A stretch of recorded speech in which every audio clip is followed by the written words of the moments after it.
Alors, ça va. Bonjour, on va avoir une migrée. Hein.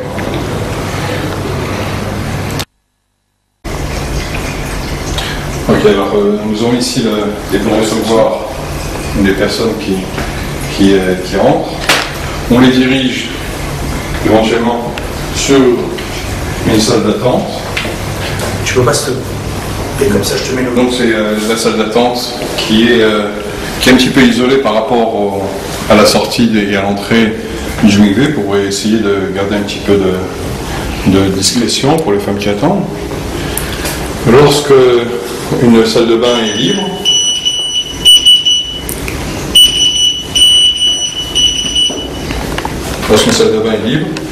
la balanite remet à la personne qui doit utiliser la salle de bain, lui remet du linge de toilette, peignoir, tout le nécessaire pour pouvoir se tremper. On est couloir sec, couloir bien dirigé. Alors, on introduit la femme dans une salle de bain.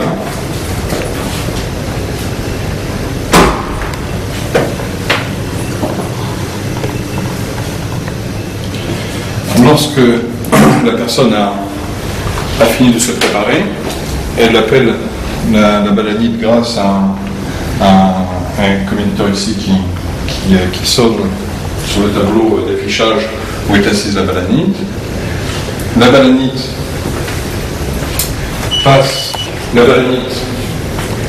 vient par ici, elle peut s'introduire dans la salle de bain par cette porte, elle effectue les vérifications nécessaires avant le trempage. Lorsque la personne est prête à se tremper, on l'introduit dans le mikvé. Alors pour certaines personnes qui ont l'habitude de faire la baracha en dehors du mikvé et s'introduisent dans ce cheder qu'on appelle le cheder baracha, la personne fait Netiat Yadayim, fait la baracha et ensuite elle se trempe. Le système, enfin là c'est une salle privée, c'est un mikvé privé pour des personnes qui préfèrent utiliser un mikvé qui est privé, donc la salle de bain. Et la salle de bain est à même le bassin d'immersion. Alors on va expliquer le système du mikvé. Alors le mikvé est en contact avec ici un orifice qui pour l'instant qui est fermé avec un bord à chacun qu'on va voir plus tard, d'accord, et il se remplit grâce à un bord zria par cet orifice là qui est fermé pour l'instant parce que nous sommes en train de remplir avec l'eau de pluie, donc nous ne voulons pas que l'eau qui est puisée touche l'eau de pluie. Alors le système, il y a un système bien sûr technique dans le mikvé, ce sont les cordes de chauffe pour pouvoir avoir une température permanente de 33 degrés. Nous avons des pompes pour pouvoir vider et nettoyer le mikvé. Et nous avons des thermostats qui vont nous régulariser cette température pour avoir une température permanente, stable à 33 degrés. Voilà, nous allons passer au Tzarot pour expliquer comment ça se passe dans les Hauts-Tzarot. Une salle qu'on appelle la salle des réserves d'eau, une salle technique qui nous permet de remplir, de chauffer, d'avoir toute la partie technique. Et nous avons donc les Hauts-Tzarot. Alors nous avons un Hauts-Tzar qui est un Hauts-Tzar Zriya, ici, qui est fermé. Et nous avons un Hauts-Tzar, une réserve d'eau qui est un Hauts-Tzar Hashaka. La différence entre le Hauts-Tzar Zriya et le Hauts-Tzar Hashaka, c'est que le Hauts-Tzar Zriya, l'eau de ville va passer par cette rigole que vous voyez là, qu'on appelle la Ta'alat Hamshacha. L'eau de ville qui vient par ici passe par cette Ta'alat Hamshacha et s'introduit ici dans le bord Zriya, qui est déjà plein bien sûr d'eau de pluie, qu'on a rempli grâce à une arrivée d'eau de pluie ici, et elle se déverse dans le mikvé. Lorsque l'eau est arrivée à une certaine hauteur, qui est 1,20 m, qui est à peu près une hauteur assez facile qui permet à la personne de pouvoir se tremper sans trop devoir se baisser, se recroqueviller, elle restera en contact permanent avec un Otsar Hashaka, qui est lui aussi à une quantité de 1000 litres, qui est Arbaïm Sea. Et nous avons donc ici toutes les chitotes, toutes les données que les Chachamim ou les Poskim ont demandé. Nous avons donc la Hamshacha, première chose, nous avons la Zriya, deuxième chose, et nous avons la Hashaka. Donc on a fait ici tous les hidurim nécessaires à un bon mikvé. Voilà. Merci d'être venus aussi nombreux pour l'inauguration de ce mikvé. Je voulais tout d'abord remercier Akadosh Baruch Hu de m'avoir donné la force de pouvoir construire ce mikvé. Remercier Rav Yosef Sitrug de m'avoir désigné pour mener à bien ce projet, et ainsi que Rav Ariel de la confiance qui m'a été donnée pour mener à bien ce projet. Je voulais également remercier M. José Bellalou, venu spécialement de Nebrak pour la partie halachique et la partie technique, qui sans lui n'aurait jamais pu être menée à bien. Et puis voilà. Que le mérite de l'accomplissement de cette mitzvah puisse apporter à ces femmes et à toute leur famille des bénédictions de santé et de bonheur. Amen.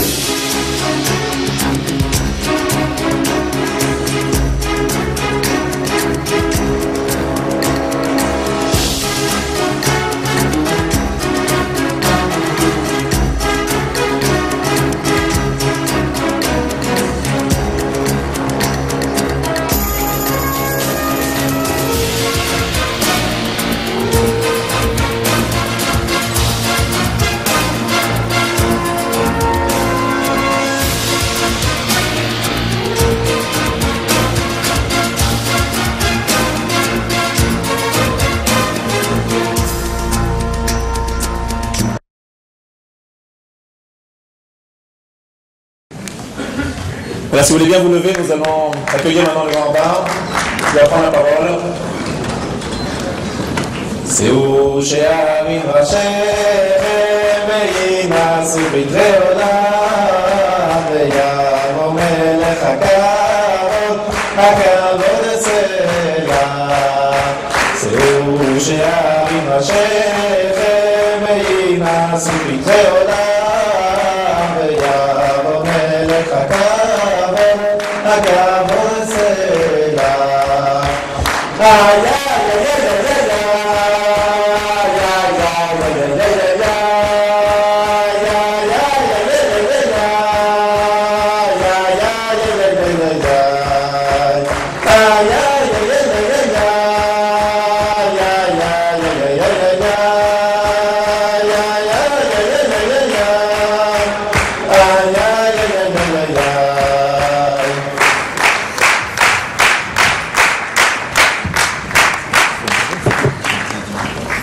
C'est quoi la marque? Autre chose. Je prends que de la Volvic, moi. C'est bon.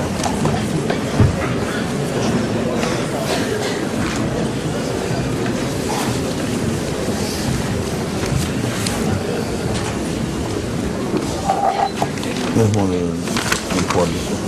Je ne savais pas qui m'avait, c'est bon.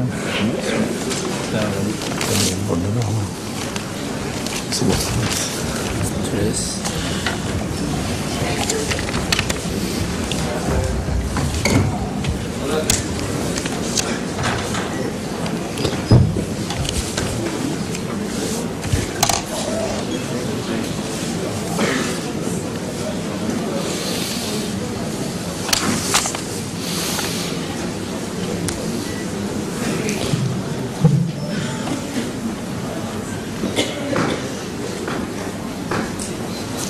Est-ce que quelqu'un a des lunettes de soleil à me prêter parce que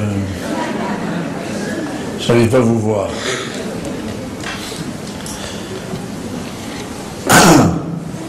Mes chers amis, je voudrais vous dire d'abord à tous bonsoir, Bruchim Habayim, soyez les bienvenus. On est très heureux de vous accueillir à cette occasion.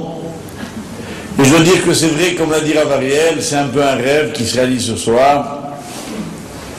Et d'avoir réalisé un mikvé, j'y reviens, et de pouvoir en parler. Et le faire en dehors d'un endroit qui soit un endroit, on va dire, cultuel, une synagogue. Mon but était en effet, sera ce soir, d'essayer d'expliquer l'importance et l'actualité du mikvé. Ma joie, je la dois beaucoup. Pas seulement, bien évidemment, cela va sans me dire, et mieux en le disant à Kadosh Baruch Hu, mais à M. Benloulou qui a été vraiment d'un dévouement extraordinaire, d'une patience sans limite, et puis à tous mes élèves ici présents, au premier rang desquels je veux citer Jean-Pierre et Sabine, et vraiment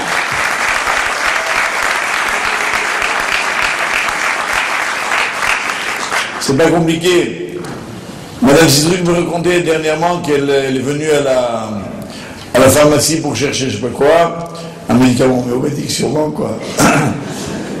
Et la personne qui était à la pharmacie elle demande où est monsieur Aïch, mon épouse, et la personne lui répond il est à l'annexe. Ça veut dire au mikvé. En un mot, il y a passé le plus clair de son temps. Vous n'imaginez pas ce que c'est qu'un mikvé à réaliser. Monsieur Benloulou, très modestement, n'est pas rentré dans le détail, mais c'est une succession de problèmes techniques complexes, invraisemblables. Il faut le faire pour le croire.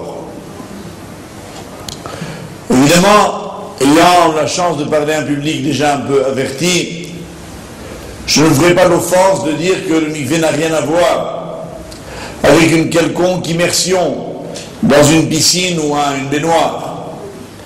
Et que l'idée, en fait, sur laquelle, par contre, oui, j'ai besoin de la resituer, c'est que si nous prenons un peu le plan symbolique et pratique, et l'halakha que nous a été exposé, en est une merveilleuse illustration. En fait, quand une femme s'immerge dans le mikvé, elle est en contact avec de l'eau naturelle, qui n'a pas subi depuis sa production Minashamayim dans le ciel jusqu'à son arrivée dans le mikvé, la moindre interruption. Elle n'a pas été manipulée par une main humaine, elle n'a pas été véhiculée par un puisage quelconque, elle n'a pas été en contact avec du métal, du bois, de l'argile, rien. Et toute la difficulté bien sûr du mikvé, c'est de collecter ces eaux sans qu'elles soient en contact avec aucun de ces matériaux qui transmettent l'impureté d'après la Torah. Ce que ne vous a pas dit M. Benloulou, il a eu raison parce que ça aurait été évidemment trop fastidieux, c'est qu'on a trouvé une petite maison que vous allez voir tout à l'heure, si Dieu veut, je vous le recommande, qu'il a fallu entièrement refaire, y compris les fondations, les murs, la toiture, pour s'assurer que la récupération des eaux, et puis évidemment leur transit, passe par des canaux permis par la halakha, avant d'arriver à leur destination finale. Et pourquoi c'est tellement important? Alors je veux juste vous rappeler le principe fondamental. Lorsque Hachem a créé le monde, il faut se souvenir que l'eau a été le premier élément créé. Comme on le voit dès le deuxième verset, Veruach Elokim merachefet al penei hamayim. Et le souffle divin planait à la surface de l'eau. Donc en un mot, sur la terre il n'y avait que de la mer, que l'eau. Et il a fallu que Hachem, dit la tradition, le Midrash sur ce passouk, fasse preuve d'autorité à l'égard de l'eau, qui ne voulait pas obéir. Et Hachem a demandé que les eaux se rassemblent en un même endroit. La nature de l'eau, c'est de tout envahir. On l'a bien vu lors d'une récente catastrophe tragique, qui, dans la perspective d'ailleurs de la tradition juive, est bien l'expression de cette puissance redoutable de l'eau.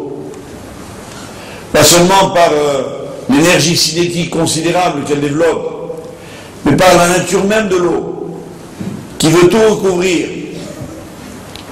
Et les versets bibliques qui parlent justement de la limitation que Hachem a fait à l'eau, en disant « mets-toi là ».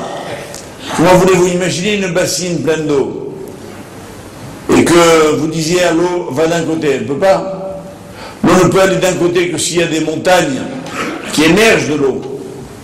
Et alors on dit que Hachem a donc fait le continent, mais l'eau voulait le recouvrir, le continent, pour qu'elle puisse être dans un endroit, dans une vallée. Et ce bras de fer entre Hachem et la mer n'est pas quelque chose de surprenant. Lorsque les bénis Israël sortent d'Égypte, souvenez-vous, ils ont traversé la mer Rouge à pied sec, Yam Souf.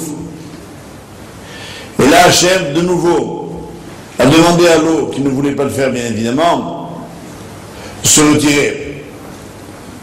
Avec un maître, d'ailleurs, dernièrement, le Rav Zvi Chashin, en réfléchissant sur le tsunami que j'ai évoqué, me faisait remarquer qu'en hébreu, tsunami, sadik vav, nun nam yud, c'est la valeur numérique de Yam Souf, la mer du matériel, en additionnant les lettres. C'est un peu le même problème.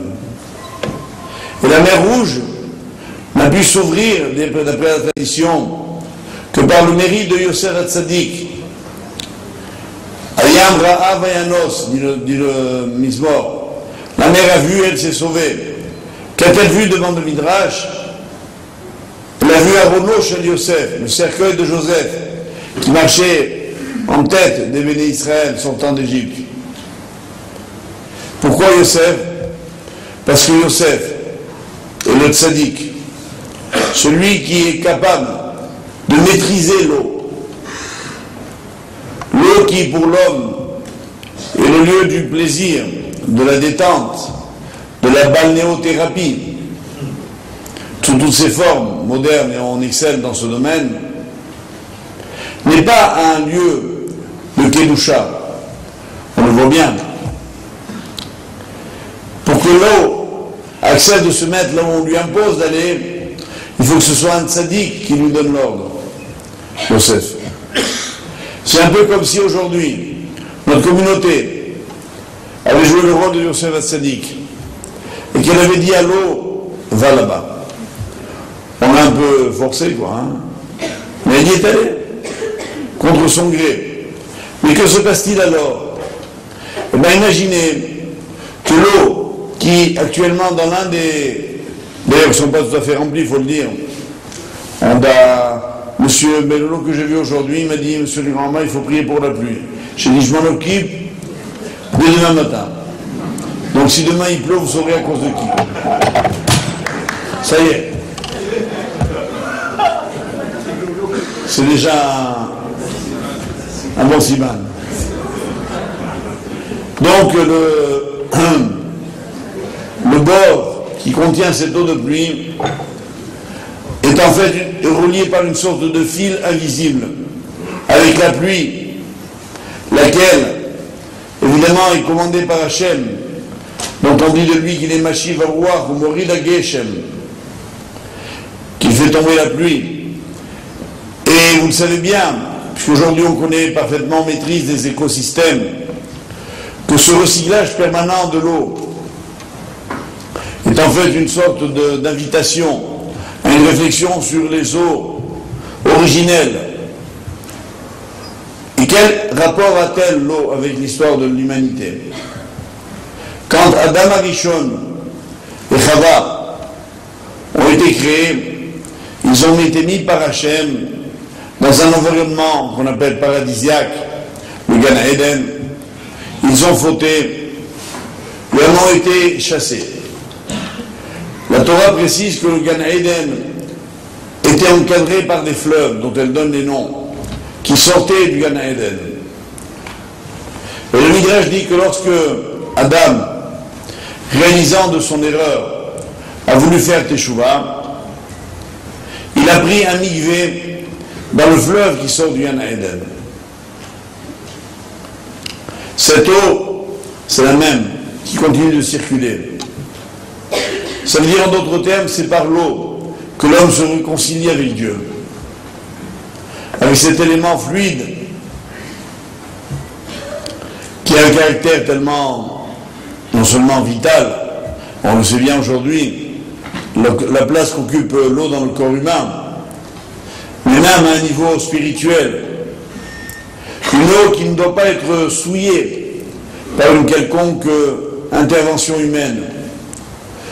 Une eau qui est restée originelle, qui vient des origines. La complexité des mikvot, mes chers amis, elle vient de là. Il faut rendre un hommage, pas seulement à nos amis, nos élèves, mais au peuple juif, qui depuis des millénaires n'a jamais abandonné la mitzvah du mikvé. Un rav qui était en Russie pendant les années les plus dures du soviétisme a raconté que, évidemment, je vous rappelle que la Russie comptait à peu près environ 2 millions et quelques de juifs, qu'il n'y avait pas en Russie à l'époque, en URSS, une seule synagogue, à part à Moscou, et elle était truffée d'agents du KGB. Rien ne pouvait s'y passer. Se dire, sans être rapporté au pouvoir. Il n'y avait pas en URSS un seul rabbin.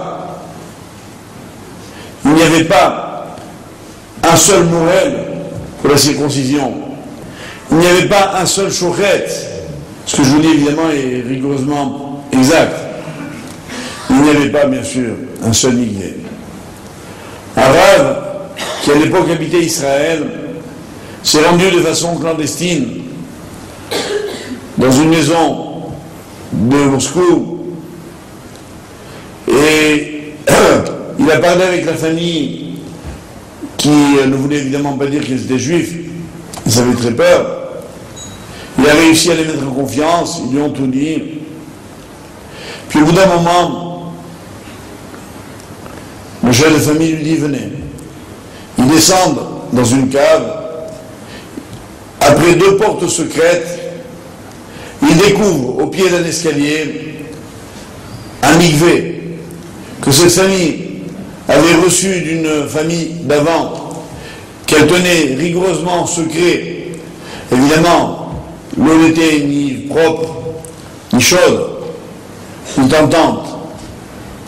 Et pourtant, ce mikvé avait été utilisé, continuait de l'être. Si un jour, pour aller moins loin, vous descendez dans le sud de la France et vous visitez la vieille synagogue de Carpentras, vous verrez là-bas, dans aussi le sous-sol de la synagogue, un majestueux mikvé qui descend avec un grand escalier jusqu'à la nappe phréatique, qui était le système utilisé à l'époque. On n'avait pas les moyens techniques dont on dispose aujourd'hui. Et vous verrez donc qu'au XVIe siècle, et bien avant encore, les Juifs n'ont jamais abandonné la mitzvah de mikvé. Si lors de vos séjours en Israël, vous visitez les fameuses ruines de Matsada, dans le désert, où là-bas vivait une petite communauté qui a résisté aux Romains jusqu'à la mort, puisqu'ils ont été tous exterminés. Il y avait dans Matsada un mikvé kasher. On voit clairement les marches, on voit le bord, la citerne dans laquelle l'eau était entreposée. Avoir de l'eau à Neuilly, c'est envisageable demain ou après-demain, mais à Matsada, il ne pleut pas tous les matins. Et bien, quand il n'y avait pas de pluie, on n'allait pas au mikvé. On attendait. Ça pouvait durer des semaines ou des mois. Imaginez cet héroïsme de l'Homère. dans tous les pays du monde, je pourrais continuer longtemps la liste, ce ne sont jamais pour des raisons de confort ni de facilité que les femmes juives ont accepté la mitzvah du mikvé. Elles l'ont fait donc avec abnégation, avec fidélité. Aujourd'hui, on est les héritiers un peu gâtés de toutes ces générations qui ont accompli la mitzvah dans la difficulté, pour que nous, on ait le mérite de le faire dans la facilité. Pourquoi est-elle tellement importante? Au-delà donc de la symbolique de l'eau, qui, vous le savez, est utilisée par la Torah pour toutes les purifications, à commencer par Netilat Yadayim, l'ablution des mains le matin ou avant de manger du pain, l'ablution du Kohanim avant de commencer la Avoda, et puis les mikvaot, les mains rituelles pour sortir de toutes les impuretés. Évidemment, aujourd'hui ça paraît un peu désuet de se rendre au mikvé. On peut se dire, on a à la maison l'eau courante, des baignoires, des douches, des moyens de confort et d'hygiène. Détrompez-vous. Le mikvé n'a rien à voir, indépendamment de ce que je viens de dire, au plan spirituel, que rien ne saurait remplacer un mikvé. Le mikvé n'est pas une opération d'hygiène. En effet, avant de se rendre au mikvé, la femme qui doit s'immerger a déjà fait sa toilette minutieuse, dans les moindres détails. Rien ne doit séparer son corps de l'eau. Pas même un peu de vernis sur les ongles. C'est là qu'était l'hygiène, c'est pas au mikvé, c'est avant d'y entrer. Donc le mikvé, ce n'est pas un bain d'hygiène, c'est un bain de purification. Et cette nuance me paraît importante à rappeler. Bien que on puisse noter en passant que l'eau du mikvé doit être d'une propreté parfaite. Si de l'eau est stagnante et malpropre, elle n'est pas cachère pour le mikvé. Il y a eu même aux États-Unis, un jour à la demande d'un des rabbanim, un contrôle du ministère de la Santé américain, qui ne sont pas des rigolos, et ils ont analysé l'eau de mikvaot au hasard, et elle était parfaitement buvable. On pouvait la boire tellement elle était propre. Dans notre mikvé, Bezrat Hashem, nous veillerons à ce qu'il soit le plus propre, le plus impeccable possible. Mais je sais que ce n'est pas pour ça que vous irez. Je voulais juste que les dames présentes sachent qu'il y a d'autres mikvaot à Paris, Baruch Hashem. Bon, je ne suis pas si vieux, mais j'ai connu le temps où à Paris, dans tout Paris et région parisienne, il y avait un mikvé. Dans le 4e arrondissement, dans une petite rue infâme, qui s'appelait Villardouin, la rue. Je ne sais même pas si elle existe encore, la rue. Aujourd'hui, il y en a une quarantaine dans la région parisienne. Alors vous auriez pu me dire, bon, pourquoi en faire un là maintenant? Eh bien, la halakha nous apprend que lorsqu'une communauté n'a pas de mikvé, elle n'est pas une vraie communauté. La définition légale d'une communauté, ce n'est pas une synagogue, ce n'est pas un rabbin, ce n'est pas un Sefer Torah, c'est un mikvé. Nous sommes donc maintenant enfin une vraie communauté. Et quelle est la mitzvah? C'est pour que tout simplement une femme puisse s'y rendre à pied, si nécessaire, le Shabbat. Qu'elle ne remette pas un mikvé d'un jour à cause de la distance. Voilà pourquoi il faut un mikvé dans toutes les villes. Et le Midrash raconte que Yehoshua bin Nun, pour avoir différé les retrouvailles dans les couples à l'époque donc de Josué, juste après Moshe, a été sévèrement puni par Dieu. Si on peut, à contrario, permettre à un couple de se retrouver conformément à la halakha, tous les sacrifices en valent la peine. Et le nôtre est bien peu par rapport à cette mitzvah. Ma joie, enfin, sera ce soir, mes chers amis, quand j'apprendrai, je suis sûr que je l'apprendrai bientôt, que les dames qui n'étaient encore jamais allées au mikvé ont décidé d'y aller grâce à celui-ci. C'est pour vous que nous l'avons construit. Prenez bien la mesure de cette mitzvah. Je voudrais maintenant expliquer rapidement, puisqu'on a commencé malheureusement un peu tard,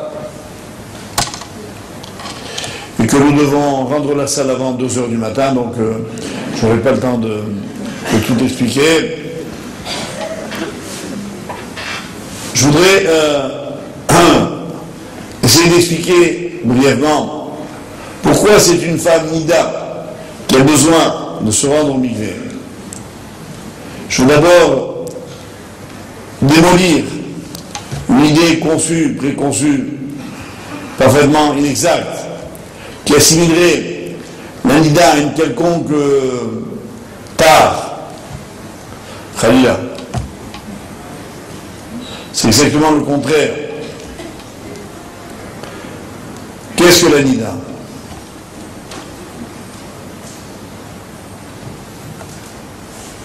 Akadosh Baruch Hu a créé la femme avec donc un système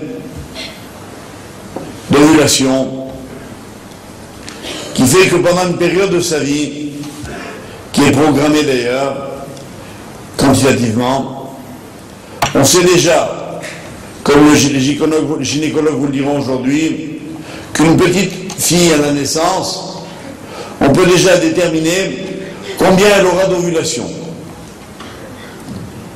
Et entre donc sa période de la puberté à la ménopause, elle va émettre un certain nombre d'ovules. Chaque ovule, chaque œuf est une vie en puissance. L'ovule peut donner ou bien naissance à un enfant, s'il est fécondé, ou bien il doit être obligatoirement éliminé. C'est ça qui provoque la nida. Donc c'est quoi la nida? C'est un enfant qui n'est pas né. Évidemment, me direz-vous, quand on sait qu'une femme peut produire dans sa vie des centaines d'ovules, voire davantage, elle ne peut pas avoir des centaines d'enfants, même si elle est très féconde. Le problème n'est pas là. Le problème n'est pas le nombre d'enfants qu'on peut avoir.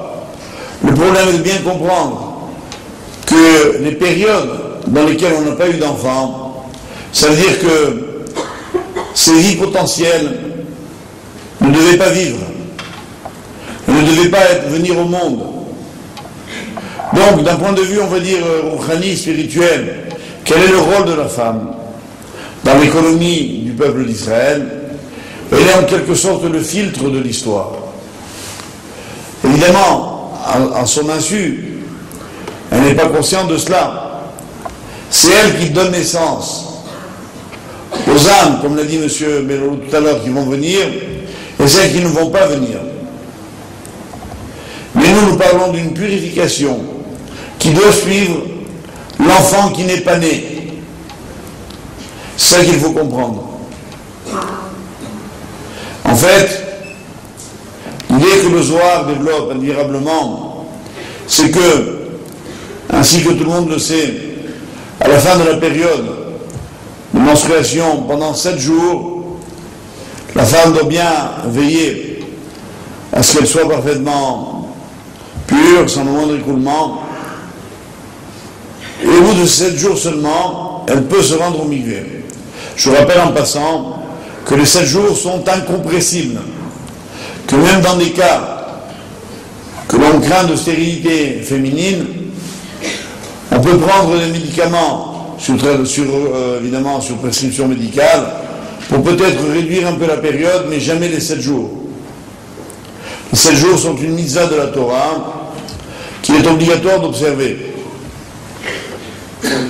Les 7 jours, évidemment, vous l'aurez compris déjà, s'il était clair, font penser à d'autres 7 jours moins heureux, qui sont les 7 jours de deuil. C'est un peu comme si, après situation d'ovule, l'homme et la femme étaient un peu en deuil pendant 7 jours. C'est-à-dire qu'ils doivent, les deux, prendre la mesure de la gravité d'une vie non fécondée, non venue à terme. Et que cette prise de conscience, évidemment, elle provoque entre les deux un sentiment nécessaire de recul. Le parallèle entre les deux 7 jours de deuil et de tahara n'est pas bénin. Et voilà pourquoi, comme un endeuillé ou une endeuillée n'ont pas à avoir de rapport dans le couple, ainsi pendant les 7 jours, il n'y a pas de rapport. On mesure donc la gravité de ce qui se passe. Et on en vient seulement après à une vie conjugale qui, elle, non seulement est autorisée, mais recommandée dans la Kedusha, dans la sainteté. Cette mitzvah, si évidemment elle provoque dans le couple une prise de conscience profonde, le but est atteint. Ce que la Torah souhaite, c'est que l'homme et la femme apprennent à s'aimer et physiquement et autrement. C'est le même amour, la même affection qui doit s'exprimer dans le couple, autrement que par le contact. Indépendamment de ce que cela procure comme tension, je crois que c'est également une très bonne prophylaxie pour éviter l'accoutumance, qui est peut-être le danger qui guette tous les couples. Ne jamais s'habituer l'un à l'autre. Savoir garder toujours cette impatience des retrouvailles. Il n'y avait que le Créateur pour avoir le génie de nous l'imposer. Au lieu de le considérer comme une punition, le couple doit mesurer que Nida est une chance, une faculté d'intensifier les retrouvailles dans un contexte nouveau, et surtout de permettre un nouveau démarrage de la vie. Ce démarrage qu'on appelle dans la tradition en quelque sorte la lune de miel, tout le monde n'a pas les moyens de refaire une lune de miel tous les mois. Nous, oui. Dans le judaïsme, oui. Tous les mois, on se refiance avec son épouse. C'est pas beau, ça, on prend les mêmes et on recommence. Et on a l'impression d'être différents tous les deux. Cette émotion de la vie conjugale rythmée par le mikvé est une véritable bénédiction divine. Sans compter, mes chers amis, que si la femme, et je tiens à vous dire également, est en tant quelque sorte gardienne de cet espace dans lequel s'opère le choix, le filtrage des vies à venir par cet événement physiologique qu'est la période, je voudrais rappeler également que l'homme, son rôle à lui, c'est d'être le gardien de la mémoire, d'être celui qui mesure qu'il est l'héritier de tant et de tant de générations. Voilà pourquoi, disent nos sages, Zachar, qui veut dire masculin, c'est la même racine que Zecher, qui veut dire souvenir. Et effectivement, aujourd'hui, grâce à la génétique, on sait que dans le spermatozoïde sont contenus tous les chromosomes des générations antérieures. C'est-à-dire que l'homme est l'héritier de son père, son grand-père, son arrière-grand-père, jusqu'aux générations premières. Et il doit, l'homme, mesurer la responsabilité qui est la sienne, d'être le détenteur de cet héritage. Voilà pourquoi la faute principale qui guette l'homme, et sur laquelle il est bien évidemment interpellé par la Torah, c'est de gaspiller, perdre sa semence. Au contraire, Il doit mesurer la gravité. Il doit mesurer que le risque majeur qui le guette, c'est celui-ci. Et réaliser que s'il a une histoire, un Zecher, il lui convient de l'utiliser pour donner la vie à bon escient. Avec celle qui, justement, programmée par un ovule qui est donc un être unique, puisque, je le répète, aujourd'hui, scientifiquement, on sait que dans toute la vie d'une femme, le nombre d'ovules qu'elle aura, il n'y en a jamais deux qui sont rigoureusement identiques. C'est ce qui peut, entre autres, expliquer qu'un couple peut avoir des enfants tellement différents physiquement. Cette différence vient notamment de l'ovule. Mais ce qui est encore plus extraordinaire, c'est qu'une femme est détentrice d'ovules dont aucune autre femme au monde est détentrice. Ce qui est encore plus extraordinaire, c'est que pas seulement ses contemporaines, toutes les femmes qui vivent dans le monde, mais toutes les femmes qui ont vécu avant elle, depuis le début de l'histoire de l'humanité, il est quasiment impossible, improbable, que deux ovules dans l'histoire de l'humanité soient rigoureusement semblables. D'où l'importance de cette nida, comme un deuil, ressenti comme quelque chose d'irrémédiablement perdu. Donc il faut juste prendre conscience, avant de reprendre la vie conjugale. Voilà, mes chers amis, comment, très simplement, on resitue la pratique de cette mitzvah à un plan qui ne doit pas être négligeable pour vous. Évidemment, je ne tiendrai pas un langage facile, mais je le cite juste pour mémoire, qui consiste à vous dire que la pratique du mikvé est particulièrement, non seulement, je l'ai dit à l'instant, important pour l'amour dans le couple, mais également pour la santé du couple, au sens strictement médical du terme. Vous savez qu'il existe un organisme qui s'appelle l'OMS, l'Organisation mondiale de la santé, dont on ne peut pas soupçonner qu'il est philosémite, et surtout pas pro-israélien. Eh bien, il y a une statistique de l'OMS qui prend toujours comme référence, quand dans le monde entier il y a des épidémies, il y a des maladies, il y a un pays qui est le pays type, dans lequel cette maladie ou cette épidémie est la moins fréquente, qui reçoit la note 100. Et puis les autres pays ont 80, 70, 50, etc. Eh bien, concernant le cancer de l'utérus, le pays au monde où il y en a le moins, c'est Israël, qui a la note 100 à l'OMS. Ça peut toujours faire plaisir de l'écrire, mais c'est obligé de le constater. Et qu'elle a raison. Les femmes juives qui vivent en Israël n'ont aucune origine commune.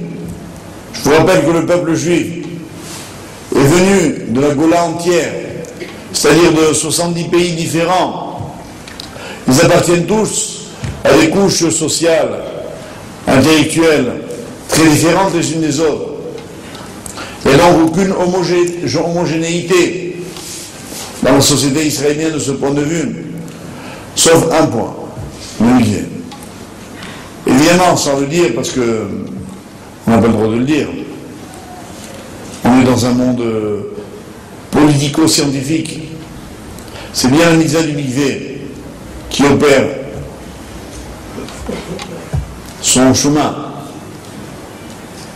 Un jour, un gynécologue m'a particulièrement attentif à cette question, m'a expliqué qu'en fait, c'était grâce notamment aux fameux 7 jours de purification.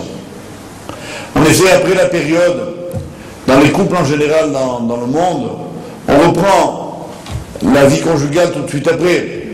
Or, à ce moment-là, la muqueuse féminine est fragile parce qu'elle a subi un travail abrasif. après l'évacuation des règles. Tandis que pendant 7 jours, grâce à ce dîme de la Torah, elle a pu se régénérer. Et donc les risques sont beaucoup moins grands.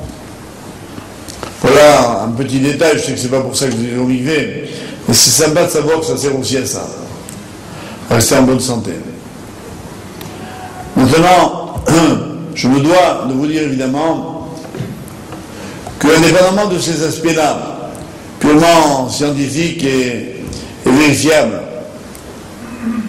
indépendamment des aspects purement affectifs, la Torah a placé au premier rang des obligations religieuses le respect de la règle de Nida.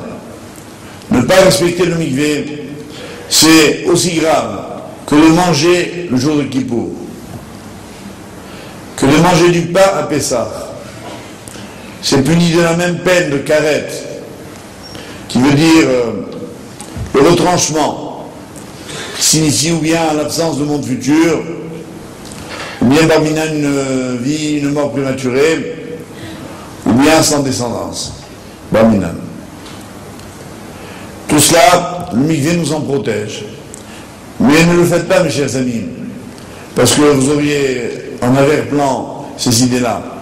Mon devoir de Rav, c'est de vous le dire, pour que vous mesuriez à quel prix la Torah a attaché à l'observance de cette mitzvah. Les Borchem, les Béné Israël, comme je vous l'ai dit tout à l'heure, dans le monde entier, et depuis des millénaires, nous ont donné l'exemple. Alors suivons-le, sachant juste que c'est grâce à cette mitzvah que beaucoup de problèmes dans nos vies individuelles et collectives sont résolus. Nous parlions il y a quelques mois avec M. Benolo, qui est en contact, il vous l'a dit, avec des gdolim, des grands maîtres de notre temps, qui se penchent sur cette question. Il est avéré que le mikvé apporte une immense bénédiction. Alors moi, ce que je voudrais dire pour conclure, pour terminer, c'est que ce mikvé apporte la beracha. D'abord à tous ceux qui se sont investis pour sa réalisation.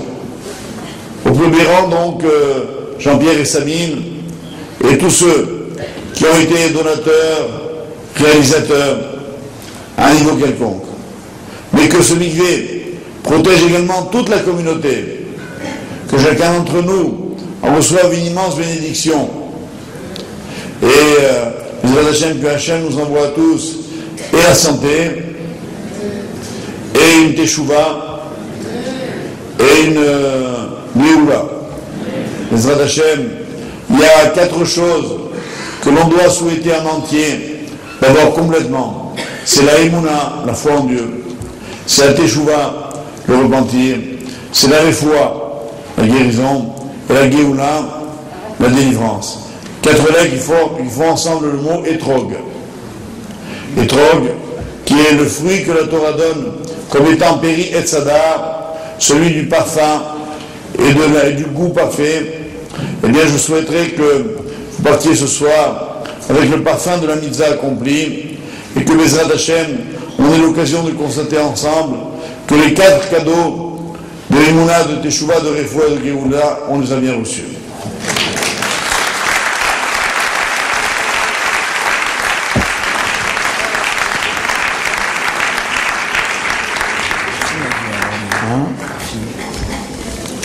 Alors on me signale que maintenant va vous être projeté un film que nous venons de recevoir d'Euro Disney. C'est Dingo au mikvé.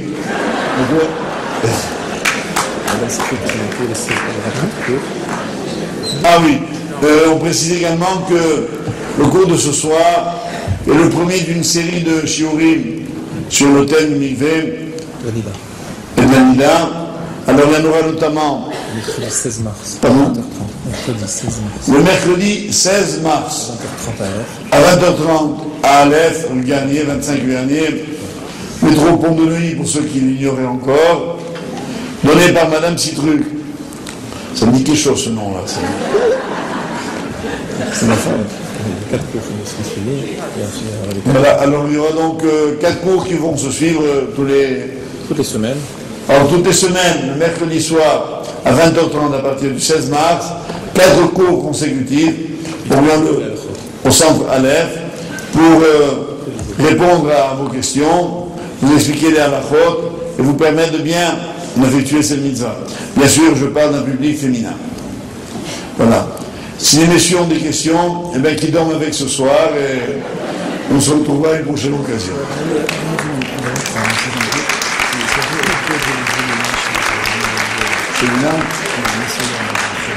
Alors, je voudrais donner enfin 2 dernières précisions.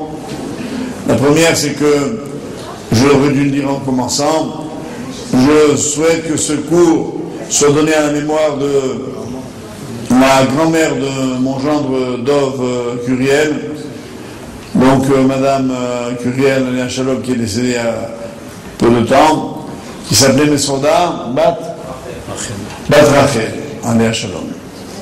Et deuxièmement, vous rappelez que le prochain cours du lundi, parce que nous sommes lundi, ce cours qui normalement a lieu à la Victoire, pendant quelques semaines d'ailleurs, on va un peu se promener. Alors le prochain cours aura lieu, Bezrat Hashem. S'il y avait un changement, on l'annoncera à la radio au niveau du lieu. Mais la date, c'est le lundi 11 avril. 11 avril, notez-le. Et il aura lieu à l'hôtel Hilton, dans le 15e arrondissement, avenue de Suffren. Vous voyez la Tour Eiffel, juste à côté. Ne vous trompez pas d'adresse, hein. Voilà, et je voudrais également vous annoncer que d'ici là, il y aura la fête de Purim, qui cette année tombe à vendredi. Ce sera donc l'occasion de passer un Shabbat. Pour ceux qui le souhaitent, nous organisons un Purim communautaire avec un Shabbat qui aura lieu dans la banlieue parisienne, dans un hôtel, un nouveau hôtel, je crois, à côté de Fontainebleau. Voilà, donc ceux qui veulent des renseignements sur l'organisation de Purim et du Shabbat peuvent téléphoner au numéro 17, c'est les pompiers, ils vous enverront à Aleph aussi. Non, il y a un numéro. Voilà, il y a un numéro que je vais donc maintenant vous donner, dès que moi je le connaîtrai, qui est le 0, je connais que le premier chiffre. Donne-moi 20. Vous pouvez le. Voilà, merci.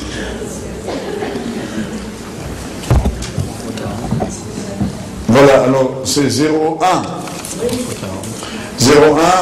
40 40 40 26. C'est à se rappeler.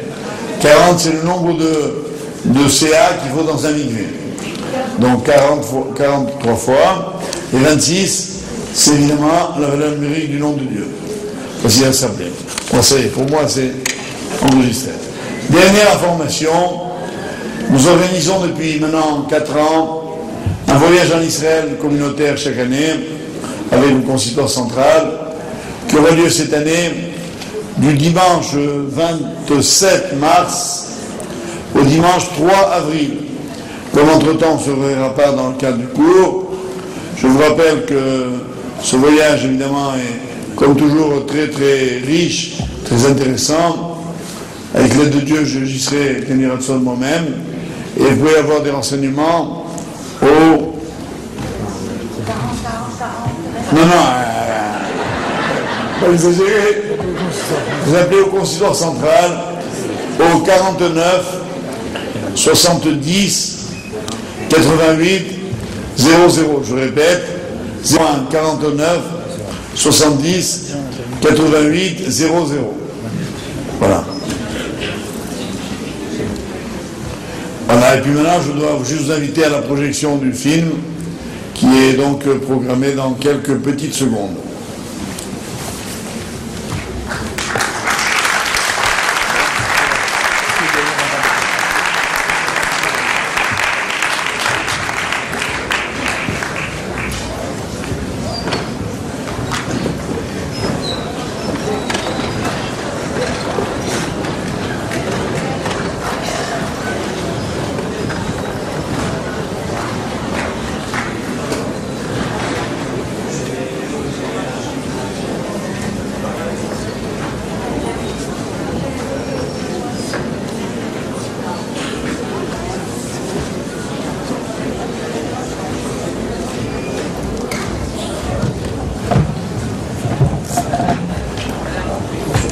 Il y a une fille là qui est tendue, que tu entends tendre.